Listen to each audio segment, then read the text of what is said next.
Nah, ini kita sudah sampai di wilayah Penanggiran, kurang lebih kalau nggak salah ya teman-teman. Ini masih dalam wilayah Kabupaten Muara Enim.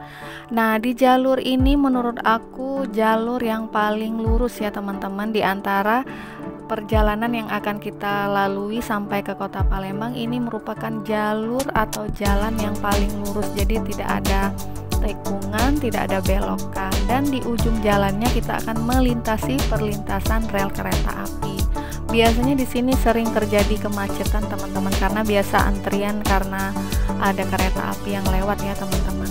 Dari sini kita lanjut lagi ke wilayah Simpang Kabupaten Pali. Jadi kalau mau ke Kabupaten Pali ini kita ke kiri ya teman-teman. Cuman karena kita mau ke Kota Palembang, kita lanjut lurus. Nah, biasanya di sini juga sering terjadi kemacetan karena ini ada pertigaan dan juga ada rel perlintasan kereta api seperti ini teman-teman. Jadi kalau teman-teman melakukan perjalanan melewati jalur ini mulai dari Kabupaten Muara Enim, Prabu Muli sampai Palembang, itu teman-teman akan sering sekali bertemu dengan perlintasan rel kereta api ya teman-teman. Jadi harap berhati-hati dan tetap mematuhi rambu-rambu lalu lintas ya teman-teman. Dan saat ini kita sedang melewati jalan Simpang PT Tel. Kemudian ini kita lanjut lagi ke wilayah Simpang Niru teman-teman. Ini merupakan wilayah yang masih masuk Kabupaten Muara Enim ya. Nah, ini dia wilayahnya, dan ini cukup ramai karena ini kayaknya pasar Niru teman-teman di sini. Dari Simpang Niru kita lanjut, ini sudah sampai di wilayah Kota Prabu Muli ya teman-teman. Tadi sebenarnya aku nggak kerekod tugu perbatasan masuk Kota Prabu Muli. Nah, ini udah sampai di Simpang Penimur di Kota Prabu Muli. Kemudian kita lanjut lagi perjalanan ke wilayah Simpang Tugu Nanas. Nah, ini dia teman-teman. Kalau mau lewat jalur lingkar luar itu teman-teman belok kanan ya. Cuman menurut aku ini lebih jauh kalau lewat lingkar luar. Dan karena di Prabu Muli udah ada flyover yang baru, jadi sebentar lagi kita akan melintasi flyover Patih Galung. Ini dia teman-teman. Flyover Patih Galung ini baru beberapa bulan terakhir berfungsi ya teman-teman, dan ini merupakan ikon baru di Kota Prabu Muli. Jadi di bawahnya itu merupakan perlintasan jalur rel kereta api ya teman-teman. Jadi seperti yang aku bilang tadi, mulai dari Kabupaten Muara Enim sampai Prabu Muli itu perjalanannya akan sering bertemu dengan perlintasan rel kereta api ya teman-teman.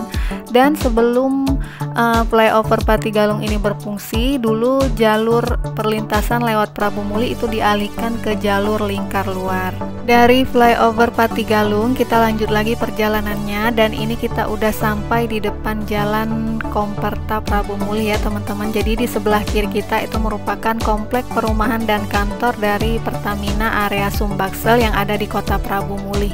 Dan ini jalurnya dibagi dua dan juga ditanami pohon-pohon di sebelah kanan dan kirinya, jadi lumayan cukup teduh ya teman-teman. Melewati komplek Pertamina nanti teman-teman ketemu Simpang 4 lampu merah ya, dan di sini lumayan sering macet. Kemudian kita lanjut lagi, ini di Tikungan Padi Duspra Kota Prabu Muli.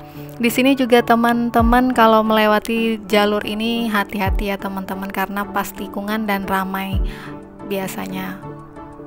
Nah, ini kita sudah sampai di pusat Kota Prabu Muli teman-teman. Jadi jalur dari Muara Enim sampai ke Kota Prabu Muli itu jalannya bagus ya teman-teman. Kota Prabu Muli sendiri sebenarnya dahulu masuk ke dalam wilayah pemerintahan Kabupaten Muara Enim ya teman-teman. Namun akhirnya memisahkan diri dan sekarang berdiri sendiri menjadi pemerintahan Kota Prabu Muli. Saat ini kita sedang melintasi pusat Kota Prabu Muli, tepatnya di wilayah Pasar Prabu Muli. Dan Prabu Muli itu dikenal dengan Kota Nanas. Jadi ikon Prabu Muli itu selain ada Tugu Nanas, kemudian ada flyover Patih Galung yang juga ikonnya nanas. Di tengah-tengah pasar itu ada jembatan penyeberangan juga, ikonnya buah nanas ya teman-teman. Ini dia seperti yang teman-teman lihat di video. Jadi ikon Kota Prabu Muli itu dikenal dengan Kota Nanas. Jadi banyak banget bangunan-bangunan yang mewakili buah nanas ya. Oke, kita lanjut lagi perjalanannya meninggalkan pusat Kota Prabu Muli. Ini di wilayah Cambay. Kemudian ini di sebelah kanan kita ada kantor pemerintahan Kota Prabu Muli dan juga ada Polres Prabu Muli. Kemudian nggak jauh dari sana nanti akan ada Tugu Perbatasan Kota Prabu Muli. Sebentar lagi itu di depan teman-teman. Nah, ini dia Tugu Perbatasan Kota Prabu Muli. Jadi saat ini kita sudah meninggalkan pusat Kota Prabu Muli, teman-teman. Perjalanan dari Muara Enim ke Kota Prabu Muli itu menempuh waktu kurang lebih 2 jam perjalanan ya teman-teman. Nah, lanjut keluar dari Kota Prabu Muli, kita kembali lagi ke Kabupaten Muara Enim teman-teman. Jadi ini ke wilayah Gelumbang kalau tidak salah namanya. Nah, ini dia Gelumbang, itu masuk lagi ke wilayah Kabupaten Muara Enim teman-teman. Jadi secara geografis wilayah Kota Prabu Muli itu berada di dalam wilayah Kabupaten Muara Enim teman-teman. Untuk pusat Kota Muara Enim tetap di tempat yang kita lewati sebelumnya ya. Cuman keluar dari Kota Prabu Muli itu kita tetap melewati wilayah Kabupaten Muara Enim, dan ini di Pasar Gelumbang teman-teman. Di sini cukup ramai seperti yang teman-teman lihat, dan di sini ada persimpang 4. Jadi kadang di sini juga sering terjadi kemacetan karena ramai juga, banyak orang berlalu lalang seperti di video ini ya. Dari Gelumbang kita lanjut perjalanan ini melintasi wilayah Jembatan Payakabung ya teman-teman. Jadi ini kayak jembatan flyover juga karena di bawahnya itu merupakan perlintasan rel kereta api. Kemudian dari sini kita lanjut lagi perjalanan ke wilayah Ogan Ilir ya teman-teman, atau lebih dikenal dengan ibu kotanya yaitu wilayah Indralaya, dan ini merupakan tugu perbatasan untuk memasuki wilayah Kabupaten Ogan Ilir.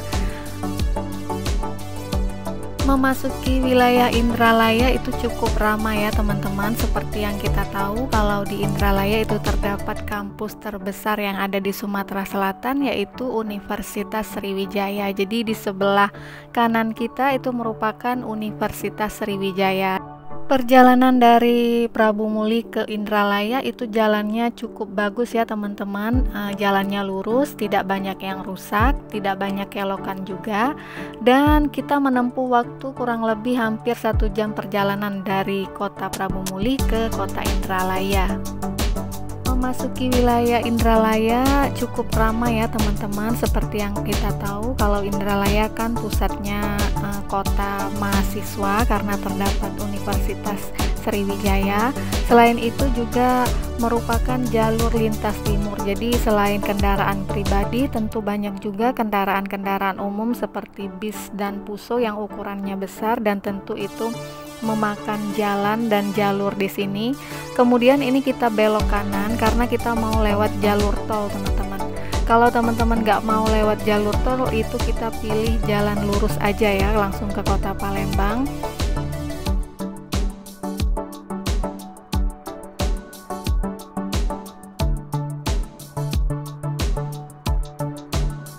Dari pusat Kota Indralaya ini kita lanjut perjalanan ke pintu tol Indralaya. Teman-teman juga bisa nonton video aku sebelumnya. Aku ada review tentang tol Palindra yaitu tol Palembang Indralaya, dan ini kita masuk dari gerbang tol Indralaya ya teman-teman. Kita tempel kartu tolnya dulu. Jadi untuk biaya mobil kecil pribadi seperti yang kita pakai saat ini itu biaya tolnya 20.500 ya teman-teman untuk 1 kali jalan. Kalau teman-teman nggak mau lewat jalur tol tetap bisa lewat jalur biasa ya teman-teman. Cuman biasanya kalau sore itu banyak banget mobil-mobil besar dan biasanya agak macet dan pelan kalau nggak lewat tol. Dan ini kita udah di pintu keluar tol Palindra. Kita lanjut lagi perjalanan menuju Kota Palembang teman-teman. Jadi perjalanan dari Kota Prabu Muli, Indralaya sampai ke Kota Palembang itu jalannya bagus ya teman-teman, dan memakan waktu perjalanan kurang lebih 2 jam.